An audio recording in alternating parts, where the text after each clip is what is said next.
can be referred to as an impressionist revolutionist who wanted to break away from the classical view of the arts, and so with the nationalist movement beginning, he pioneered in this field of making music sound more culturally appropriate. Quite opposingly and often to a general negative response, he composed pieces that consisted of melodies that drifted and felt otherworldly, rather than playing along to the Germanic style that was still very much in trend. His inspirations came from impressionist artists and poets of the time who wanted to break away from classicism as well, and although Debussy never saw himself as an impressionist, his music does draw parallels to the impressionist style.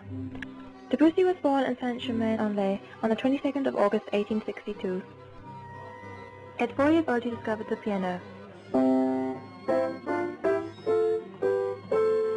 he gained an appreciation for later on. At age 9 he started studying music, and soon afterwards when he was 10 he was accepted into the Paris Conservatoire, where he studied further with Bourrad and others.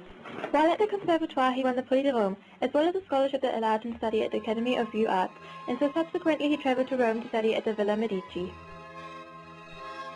Debussy was very argumentative with the Academy style and wanted to experiment on his own. Unfortunately, he was rather depressed during this time, and so his compositions were far from special. Fortunately, he had a meeting with Fancelists, which inspired him to create something.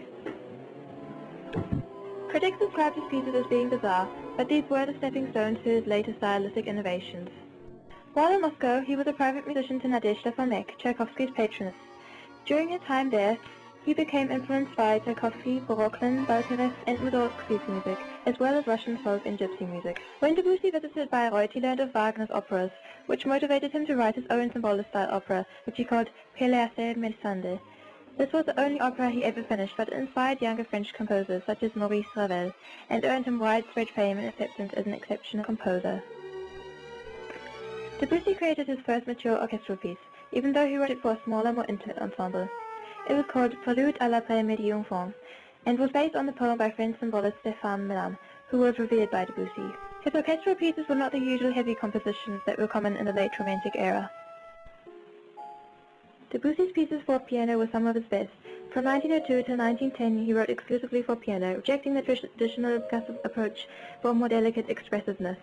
Claire de Lune is one of his most famous pieces for piano. This piece and the string quartet in G minor contain some unusual harmonies and flowing melodies that draw away from the conventional ABA form of classical music. Throughout his life, Debussy had many affairs, but eventually he settled down with Emma Badek in 1908. Together they had a daughter, Claude Emma, to whom Debussy dedicated his children's corner suite. Debussy died 10 years later, but his musical style and the techniques of using whole tone scales, crazy harmonies, and hazy piano pedaling, as well as many others, live on and can be recognized in some of today's jazz and pop music.